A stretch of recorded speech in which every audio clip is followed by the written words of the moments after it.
गणपति पाड़ा में आप एक बार चले जाओ, आपको अभी भी लगेगा कि आप 1947 के भारत में आई हुई हो। हमको किसको खत्म नहीं करना है, हमको लोगों को इनका चेहरा बताना है, क्योंकि गद्दारी वाली चीज हमारे में नहीं थी। हमने तुमको बनाया है, तुमने हमको नहीं बनाया। और उस टाइम में मुझे सपोर्ट किया था नाइक साहब ने और संदीप भाई ने मुझे सपोर्ट किया था। और गद्दारी हमने नहीं किया, गद्दारी तुमने किया नाइक साहब से। जिस भाषा में बोलेगा उस भाषा में तेरे को जवाब दूंगा। नमस्कार, नवीन बी नेटवर्क में आपका हार्दिक स्वागत है। मैं हूं अर्चना त्रिपाठी। ऑन द स्पॉट ठीके सवाल सीधे जवाब में आज हमारे साथ मौजूद हैं पूर्व परिवहन समिति सभापति अनवर शेख। सर, आपका बहुत बहुत स्वागत है नवीन बी नेटवर्क में। सर, सबसे पहले आपसे तीखा सवाल और सीधा जवाब यही चाहते हैं कि आखिर बीजेपी की यहाँ पर इतनी ताकत आप बोलते हैं यहाँ पर है, तो इतना जोर क्यों लगाना पड़ रहा है भाजपा को यहाँ पर? बीजेपी की ताकत है ये मुझे बताने की ज़रूरत नहीं है। जैसे कि इसके पहले हम लोगों ने 2 प्रोग्राम लिया हुआ है, आपने देखा। जो गणपति पाड़ा में एक हमने हल्दी कुंकू का प्रोग्राम लिया था और एक राजू शिंदे राजेंद्र इंगले साहब के माध्यम से तुर्बास्टो में भी लिया था। वहाँ पे हमने आपको जो दादा को मानने वाला एक वर्ग है और एक बीजेपी का जो मानने वाला वर्ग है, हमने उस तरीके से आपको वो ताकत हमने आपको बताई हुई है। और जोर लगाने का कारण ये है क्योंकि यहाँ पे जो पहले के जो नगर सेवक हैं, जब से महानगर पालिका स्थापन हुई है 1995 से, जहाँ से महानगर पालिका का इलेक्शन हुआ है, तब से वो यहाँ पे इधर लीड कर रहे हैं और नाइक साहब के माध्यम से ही कर रहे हैं वो। तो आज तक उनका ही सब इधर दबदबा था नाइक साहब के माध्यम से। तो सीधी सी बात, अगर हमको उस पहाड़ को अगर तोड़ना है तो हमको हमारा जोर लगाना होगा। और वो हमने जोर लगाया और वो जोर हमारा आपको गणपति पाड़ा और जो इधर का जो हल्दी कुंकू का प्रोग्राम हुआ तुर्बा स्टोर के जो साहित्य रत्न अण्णाभाऊ साठे ग्राउंड में, हमने उस माध्यम से सबको दिखाया हुआ है। क्यों निस्तेनाबूद करना चाहते हैं आप और क्यों तोड़ना चाहते हैं ये पावर को? हमको झोपड़पट्टी में डेवलप चाहिए। अभी हम देख रहे हैं कि भारत में नवी मुंबई महानगर पालिका का 3रा क्रमांक है, महाराष्ट्र में पहला है। झोपड़पट्टी वाइज आप देखिए, मुझे आप डेवलप खुद बताइए। मैं नहीं बोलूँगा, आप खुद पूरे वार्ड में घूमी है और आप खुद मुझे बताइए कि डेवलप किधर है। बाजू में एक वार्ड है रबाड़ा में, सुधाकर सोनवणे साहब का वार्ड है। उधर के जो विद्यार्थी जो स्टूडेंट है ना, वो राष्ट्रीय लेवल पे, स्टेट लेवल पे उधर के बच्चे लोग स्टूडेंट है। हमारे इधर से क्यों नहीं है? पहला महानगर पालिका का स्कूल है जिसके अंदर स्विमिंग पूल है। हमारे इधर लोगों को पानी नहीं मिल रहा है पीने के लिए जल्दी। इसके लिए अगर हमको हमारे झोपड़पट्टी में बदलाव करना है और हमको अगर कुछ डेवलप करना है तो हमको ये बदलाव लाना बहुत ज़रूरी है। बदलाव लाना चाहते हैं, लेकिन अब तक जो जनप्रतिनिधि यहाँ पे लीड करते थे, पहले तो आप ही की पार्टी के थे, इतने सालों से राज कर रहे थे। वन हैंड पूरा उनको पूरा यहाँ का विकास की भागदौड़ सौंपी गई थी, तो तब क्या विकास नहीं हुआ, आप कहना चाहते हैं? जब हमारे लोकनेता गणेश जी नाइक साहब ने जब उनको पावर दिया, सब तरह का पावर दिया, मतलब नाइक साहब ने कभी इधर मुड़ के नहीं देखा क्या जो जिसको मैंने पावर दिया वो क्या कर रहा है। इतना उनको उनके ऊपर भरोसा था, आंख बंद करके उन्होंने भरोसा किया और इस आंख बंद करके भरोसे का उन्होंने उसका गैर उपयोग किया। मतलब आप किधर भी देखिए ना, अभी जैसा डंपिंग ग्राउंड इधर ही आना चाहिए था क्या? सब बोलते हैं क्या स्कूल से लंबा होना चाहिए। कितना दूर है? सामने स्कूल है, म्यूनसिपैलिटी का स्कूल है। पूरा आप देखेंगे शाम को आप इधर बैठ नहीं सकते। उन्होंने आग बंद करके इनके ऊपर भरोसा किया, तो इन्होंने उसी तरह से लोगों का भी भरोसा जीतना चाहिए था। उसी तरह से आग बंद करके लोगों का भी काम करना चाहिए था। आग बंद करके इन्होंने प्रभाग का भी डेवलप करना चाहिए था। लेकिन जैसा नाइक साहब ने उनके ऊपर भरोसा किया, उस तरीके से इधर डेवलप नहीं हुआ। क्यों? क्या डेवलपमेंट में क्या कमी नजर आई आप लोग? आप भी उस जमाने में उनके साथी थे, बड़े घनिष्ठ थे हाँ, बहुत नजदीक था मैं, तो बहुत नजदीक था। लेकिन बहुत सी चीजों में मैं उनको बताता था, जैसे मैं अपनी राय मेरी रखता था। मैं प्रेशर तो नहीं कर सकता था क्योंकि ना मैं नगर सेवक था ना कुछ था।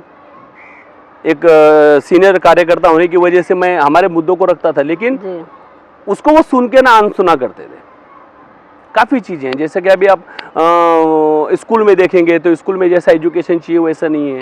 हॉस्पिटल है, इधर म्यूनसिपैलिटी का हॉस्पिटल है, उसको चाहे तो कितने अच्छी तरह से उसको डेवलप कर सकते हैं, वो नहीं है। आप अभी तुर्बा स्टोर के गली गली में चले जाओ, मैं गणपति पाड़ा का ही आपको बोलूँगा, गणपति पाड़ा में आप एक बार चले जाओ, आपको अभी भी लगेगा कि आप 1947 के भारत में आई हुई हो।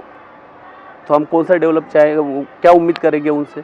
और ये सब चीज़ों को देखते हुए हमने उनसे अलग होने का निर्णय लिया। लेकिन तब क्या आपके नेताओं ने ये देखा नहीं था क्या कि यहाँ पे विकास नहीं हो रहा, और अचानक जब वो दूसरी पार्टी में चले गए तो आप लोगों को खटकने लगे? नहीं, जब मैंने आपको ये बात बोला, जब लोक नेता गणेश जी नाइक साहब ने उनको जो पावर दिया, 3 बार स्टैंडिंग कमेटी का चेयरमैन पद दिया, उन्होंने क्यों दिया?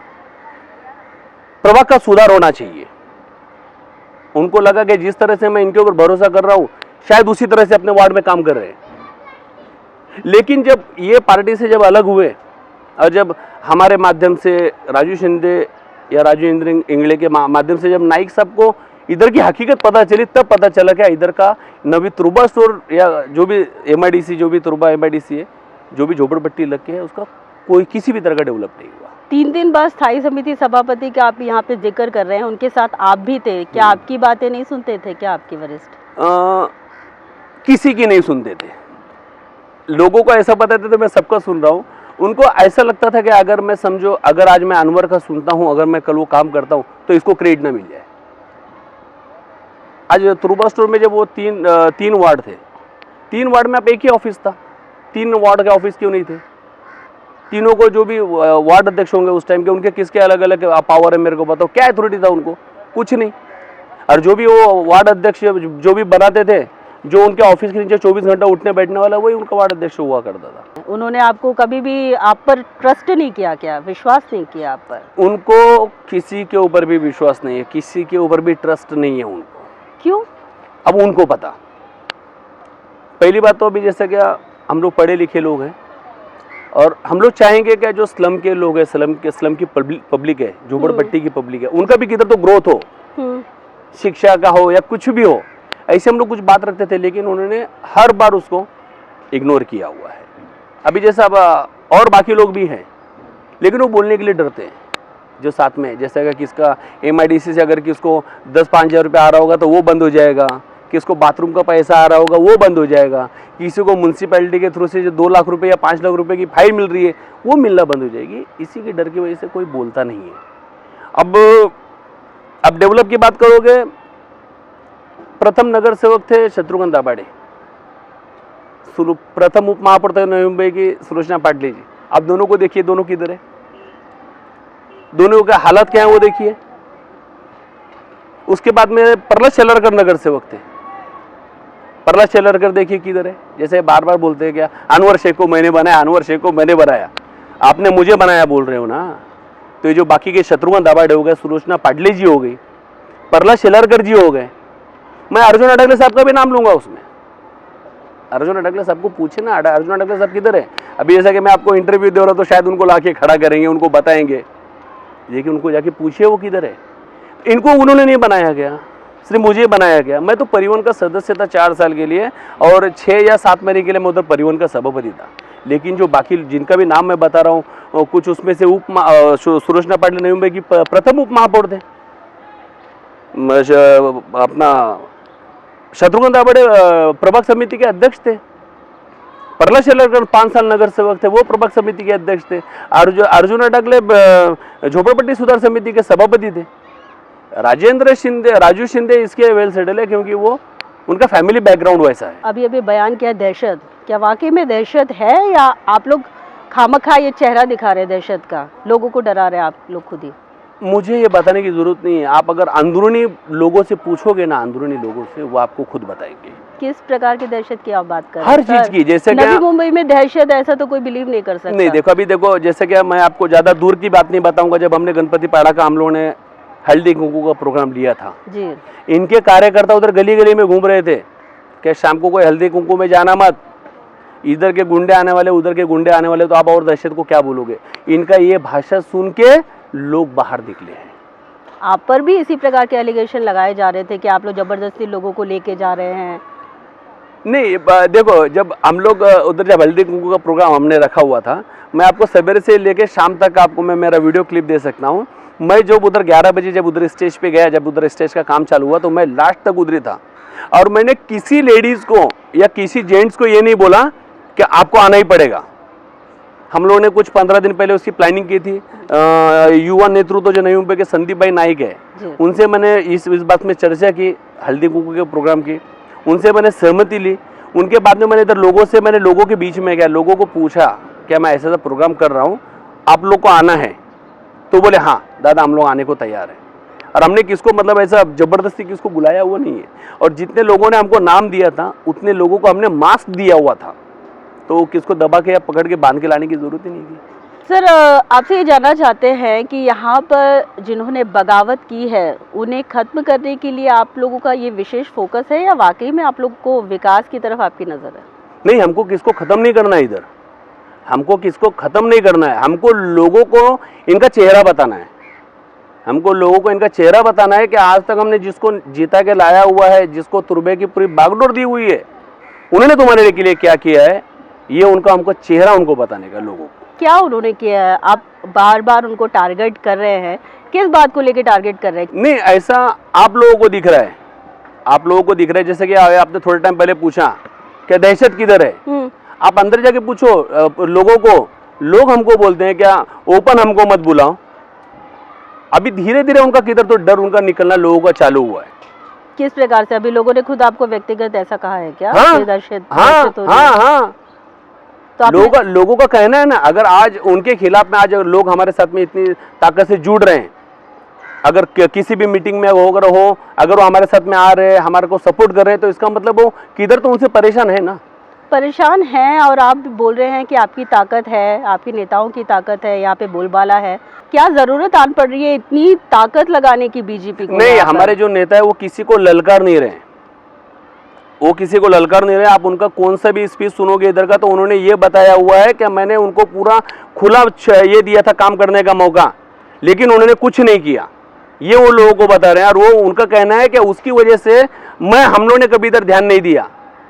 आज तुम लोग मेरे से डायरेक्ट जुड़ रहे हो तो मुझे पता चल रहा है कि तुम्हारे झोपड़पट्टी में कुछ हुआ ही नहीं है। आज अगर समझो अभी मैं परिवहन का सभापति था, ज्यादा दूर का बात नहीं बताता हूँ आपको, मैं मेरा ही बताता हूँ। जब प्री मीटिंग हुआ करती थी, प्री मीटिंग में जब मुझे जाना पड़ता था तो इनको बिना पूछे मैं जा नहीं सकता था, ठीक है। सेकंड, जब ये जूनी महानगर पालिका में उस टाइम में परिवहन की मीटिंग हुआ करती थी, और उस टाइम में जब प्री मीटिंग का जब परिवहन समिति की जब मीटिंग हुआ करती थी, तो उधर का सिस्टम ऐसा था कि जब पूरा कोरम पूरा होगा तब सचिव मैडम किसी सिपाही को भेज के सभापति को बुलाती थी, ये रूल है। लेकिन ये स्टैंडिंग कमेटी के चेयरमैन थे, मैं परिवहन का सभापति था। जब मैं इनके कैबिन में जाके रुकता था, मैडम का वेट करता, तो ये मुझे बोलते थे अरे ज्यादा तसं काय नहीं, ज्यादा तसं काय होत नहीं। कैसा कोई काम करेगा मुझे बताओ ना। और जब मैंने कुछ कड़क निर्णय लिए थे, जैसे कि अभी परिवहन में अगर आप जॉब अगर आते हो, आज समझो आपने मेरा सिफारिश लेटर लेके उधर ज्वाइन कर लिया, आपने मेरा सिफारिश लेटर लेके ज्वाइन किया, तब उसका मिस यूज मत करो। आप ज्वाइंट होने से पहले जॉब मांगता करके भागदौड़ करते हो, बाद में बोलते हो कि नहीं मुझे इधर ड्यूटी चाहिए। उस टाइम में मैंने इस चीज़ को बहुत स्ट्रिक्ट किया था, लेकिन उस टाइम में इन्होंने मुझे बहुत परेशान किया, और उस टाइम में मुझे सपोर्ट किया था नाइक साहब ने और संदीप भाई ने मुझे सपोर्ट किया था। मुझे बोला गया था क्या तेरे बारे में इन्होंने हमको बहुत निगेटिव बोला था, बहुत एरोगेंट है, ऐसा है, लेकिन हमको जैसा काम चाहिए, जैसा न्यू बॉम्बे को काम चाहिए, वैसा तू काम कर। ये कब की बात बोल रहे हैं आप? जब मैं परिवहन का सभापति था उस टाइम में। उसको और अब कितना समय हो गया है, तो तब क्यों एक्शन लिया गया? 2000 नहीं, ये जो मैं आपको बात बता रहा हूँ ये मैंने कभी उनको बताया नहीं, क्योंकि गद्दारी वाली चीज हमारे में नहीं थी। मैंने नाइक साहब को कभी ये बताया नहीं कि मैं परिवहन का सभापति हूँ तो मेरे साथ में ऐसा हो रहा है, प्री मीटिंग में मैं आ रहा हूँ तो मुझे आने से पहले परमिशन, ये हमने कभी बात बोला नहीं उधर, कभी नहीं। परिवहन सभापति होने के बावजूद अगर नाइक साहब को मिलना होता तो इनको पूछे बगैर मैं जा नहीं सकता था। तो ये सब जो चीजें हैं वो आपको आपके नेताओं को बतानी चाहिए थी, आपको कौन रोक रहा था तभी? नहीं, कोई रोका नहीं। तो फिर कोई, पर मुझे ना जो गद्दारी जो शब्द है ना, ये जैसा ये सबको बोलते क्या फिरते हैं, अरे मेरा पूरा धंधे के बारे में उधर न्यूज जाके बताता है, मेरे पूरा अंदर बातें बताता है उधर, ये काम हमारे मम्मी पापा ने हमको सिखाया नहीं। जिधर भी मैं था ईमानदारी से था। अब जैसा कि ये बोलेंगे अनवर शेख को मैंने बनाया हुआ है, जब 99 का जब इलेक्शन 2000 का इलेक्शन था, नगर सेवक का इलेक्शन, जब प्रभाग क्रमांक 9 और 10 थे यहाँ पे, ये हमारे घर पे आए। इसके लिए आप परलेस सेलर को पूछो, जो भी उनके जो सीनियर उधर के लोग हैं, अभी जो नए जुड़े हैं वो नहीं, उस टाइम के जो जूनियर है उनको पूछो। ये हमारे मम्मी हमारे घर पे आए, हमारे मम्मी का इन्होंने पैर पड़ा और हमारे मम्मी को बोला ताई कुछ भी करके ये तुरुबा स्टॉक का जो परला शेलर का सीट है मेरे को लाके दो। और हमारी मम्मी ने उस टाइम में हम लोगों ने मेहनत किया, हमारे सारे लोगों ने मेहनत किया, जब जाके वो सीट आई थी। इसके लिए किसी ने हमको नहीं बनाया है, हमने तुमको बनाया है, तुमने हमको नहीं बनाया। जब तुम बोलोगे कि परिवहन का सभापति पद दिया है ना, 99 में मैं तुम्हारे साथ में काम करना शुरू किया हूँ, तुमने 2011 में मुझे परिवहन का सदस्य बनाया हुआ है। आपने डायरेक्ट नहीं बना दिया, आपके लिए उतना मेहनत किया है। जब आपको बैंकॉक से इधर से उधर से धमकी के फोन आ रहे थे ना, आपके साथ में रहने वाले आपके साथ में नहीं थे, उस टाइम में आप मेरी गाड़ी में घूमते थे। तो अभी क्या हो गया, इतनी आपका और उनमें इतना दुश्मनी हो गई? दुश्मनी का उनको ऐसा किधर तो लगने लगा कि अनवर मुझे ओवरटेक कर रहा है। कुछ उनके माजी जो भी होंगे उनको बोलते होंगे, अरे इसको थोड़ा बैक फुट पे लो, ये कहीं आपको क्रॉस ना कर दे। मुझे नगर सेवक बनने की मेरी इच्छा ही नहीं थी, मुझे नगर सेवक बनने की इच्छा ही नहीं थी, मुझे बनना ही नहीं था। क्योंकि आज तक जितने भी नगर सेवक है सब रिमोट के ऊपर है ना, उठ बैठ उसके ऊपर है, कुछ भी नहीं कर सकते। तो मुझे नगर सेवक बनना नहीं था। इनको क्या लगा मुझे नगर सेवक बनना है, तो इन्होंने अभी टिकट नहीं देना है, अभी अनवर को साइड में करना, तो कैसा करेंगे? अनवर मला मागून शिवे देतो। अरे तुम्हाला शिवे देणार? तुम्हाला जर कोण दोन शब्द बोललं तर आम्ही ऐकत नव्हतो। जयेश वोरा जी उधर के, अभी तो उनका डेथ हो गया है, परिवहन के माजी सदस्य थे, उन्होंने इनके बारे में बहुत बुरा कहा था। उनको पता नहीं था मैं इनके साथ में रहने वाला हूँ।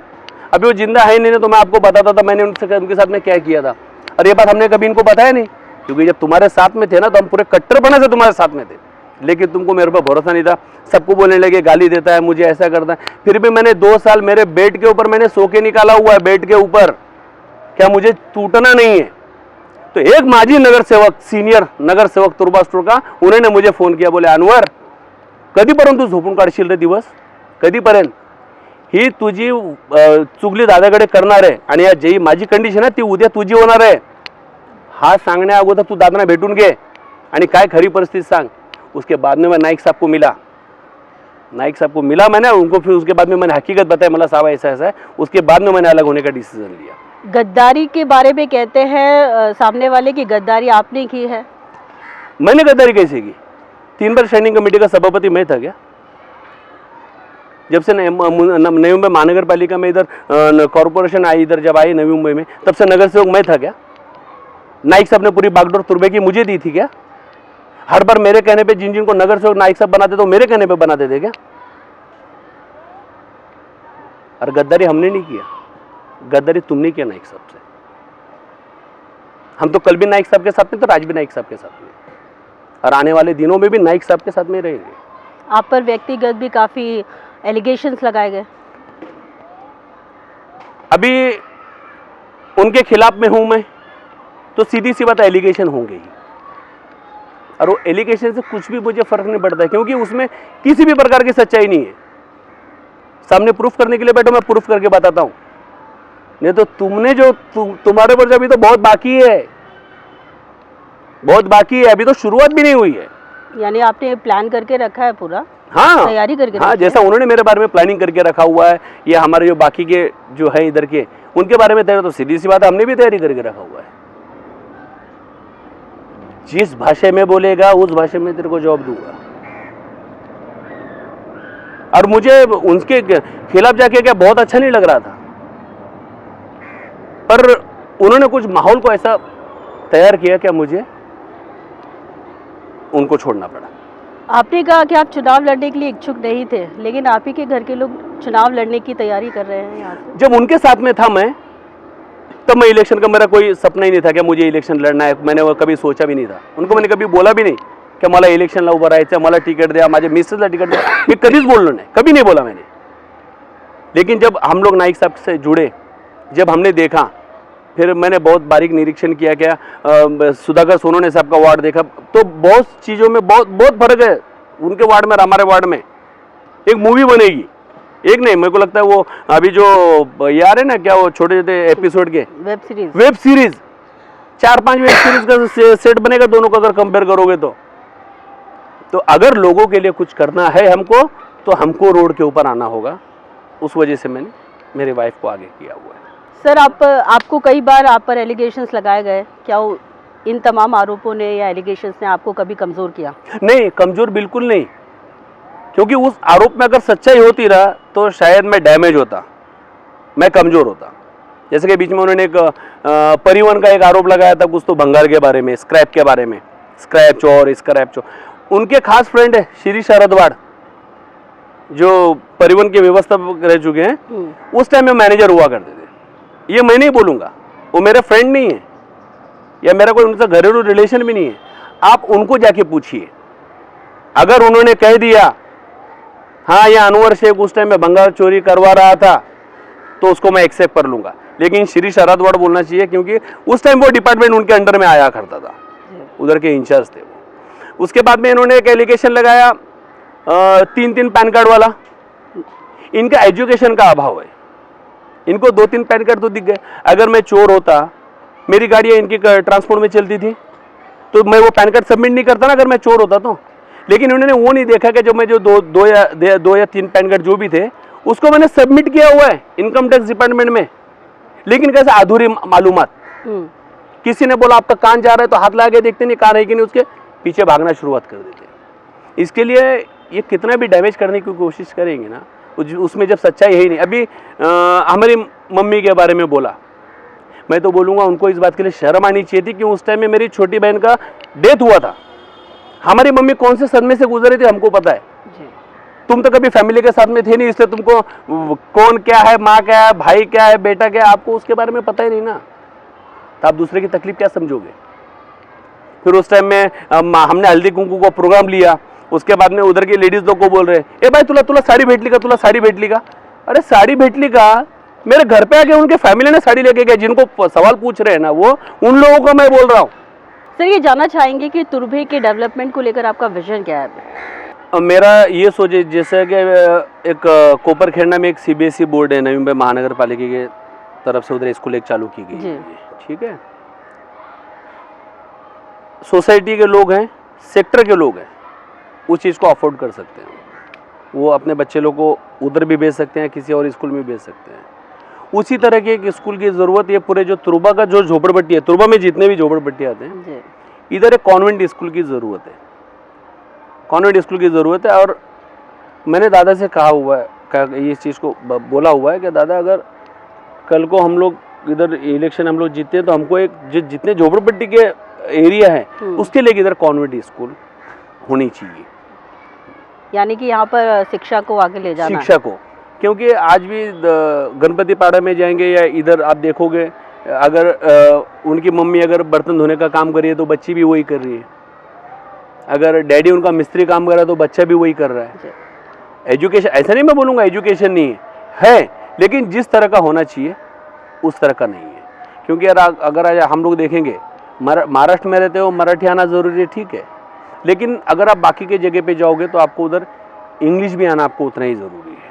तो आज के टाइम में जो भी वाशिम में जो भी एजुकेशन, अगर हमको इंग्लिश स्कूल में जाना है तो ICL स्कूल में जाना पड़ता है, उससे आगे जाना है तो सेंट लॉरेंस में जाना पड़ता है। जो उनका जो फीस है उसको उतना उनका इनकम सोर्स ही नहीं है। तो इसके लिए महानगर पालिका की तरह से अगर एक कॉन्वेंट स्कूल अगर इधर हो जाए, एक वो हमारा विज़न है। सेकेंड थिंग, अगर कोई लेडी प्रेग्नेंट है, उसको अगर हॉस्पिटल में डिलीवरी के लिए जाना है, या तो उसके लिए तुर्बा गाँव का रामतनु हॉस्पिटल जो अभी चालू हो रहा है, और दूसरा स्वर्गीय मीनाताई ठाकरे हॉस्पिटल जो नेरुल में वो है। मतलब उनका आने जाने का खर्चा से, अगर वो चेकअप के लिए भी जाएंगे तो उनको कुछ, अगर नेरुल जाके आए तो उनको 200 से 300 रुपये रिक्शा का भाड़ा लग जाता है, और MIDC का भाग पड़ता है उनको तो 400 रुपये पड़ जाता है। तो हमारा ये है कि उसी तरह का एक छोटा जो झोपड़पट्टी के लोग हैं उनके लिए एक इधर माता बाल रुग्णालय होना चाहिए।